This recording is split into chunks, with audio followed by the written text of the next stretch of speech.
February of 2005, I will never forget that day. The police says, your dad is BTK. Can you imagine finding out that your father is one of the most evil people on earth? What if I tell you that your neighbor you trust the most is someone who is a murderer in the dark? On a cold January morning in 1974, in a quiet Wichita neighborhood, the Otero family began what they believed would be another ordinary day. Father Joseph Otero, his wife Julie, and their children, Joseph Jr. and little Josephine, had breakfast together one last time. No one imagined that only hours later, their home would become the first crime scene of one of America's most terrifying serial killers. Around noon, the eldest son returned from school. The house felt strangely silent. The front door wasn't locked, but something was wrong the moment he stepped inside. What he saw shattered his entire life, his family, one by one, dead in disturbing positions that only a mind twisted by sadistic fantasies could create. There were no signs of a rushed struggle. Nothing was stolen. In fact, the crime scene looked as if the killer stayed there for a long time, taking his time, almost performing a ritual. At first, Wichita police didn't realize they were dealing with a serial killer, but a few months later, something happened that turned this case into a nightmare. At Wichita's public library, a student returning a book noticed a small envelope tucked between the pages. On it was written, "For the Wichita police, important." The letter was typed. Inside, the killer described the Otero murders in chilling detail, details only the murderer could know. And at the end, he introduced himself. "I am BTK. Bind, torture, kill." He wanted to be known. He wanted attention. He wanted the city to fear him. From that moment, Wichita changed forever. People bought new locks, adopted guard dogs, and slept with lights on. Fear became part of daily life. Police built a long list of suspects. Out of all interviews, 5 men stood out as strong suspects. Suspect number 1, Frank Hellner, a repairman who lived 2 houses away. He was the last person confirmed to have seen Joseph Otero alive. His wife claimed he was nervous on the day of the murder, and he often watched neighbors suspiciously. But his severe physical issues made it impossible for him to tie, control, and kill multiple victims the way BTK did. Suspect number 2, Michael Gaines, a psychology student. Quiet, socially awkward, and fascinated by dark topics. He had written a paper on the pleasure of control. His ex-girlfriend said she was afraid of his fantasies. He had no alibi, but his DNA didn't match. Suspect number 3, Dr. Newman, a respected psychiatrist. One of his former patients reported that the doctor had an unhealthy obsession with controlling people and often talked about serial killers. Police considered him seriously, but he had a solid alibi. He was speaking at a medical conference the night of the murders. Suspect number 4, Jake Hansen, a gloomy postal worker. His house was filled with violent writings. His mail route passed close to where BTK had dropped several letters, but none of his handwriting samples matched the BTK notes.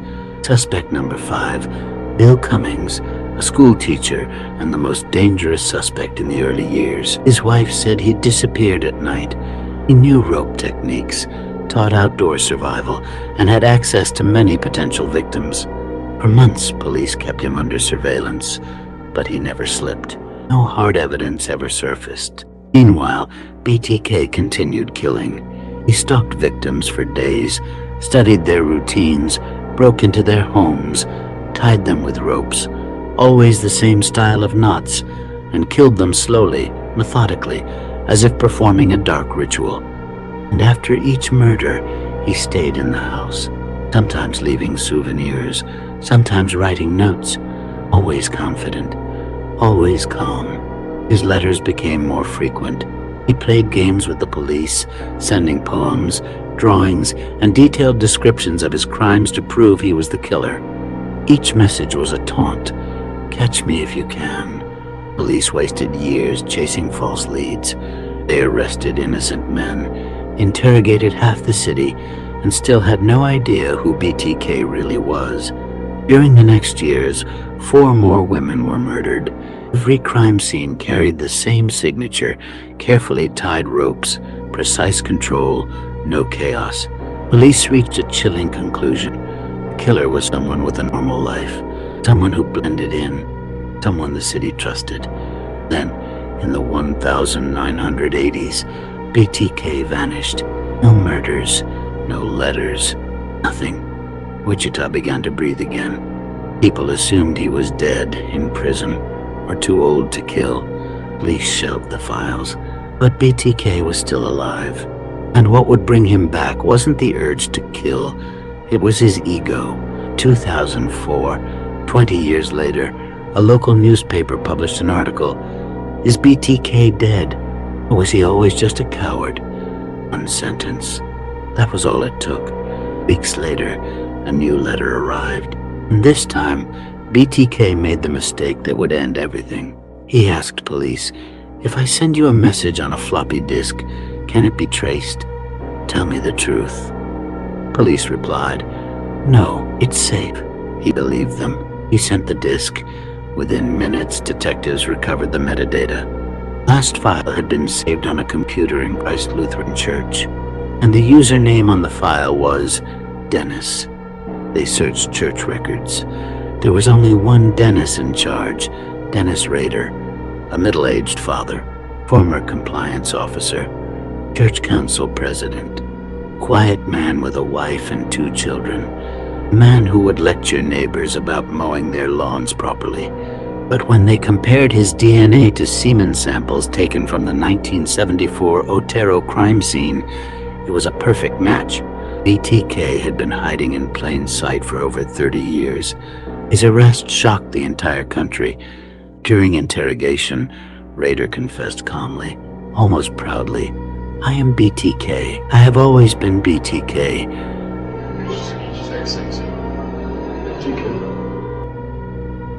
He explained every murder, every rope, every knot, every letter with disturbing clarity. He said he had fantasized about bondage and control since childhood.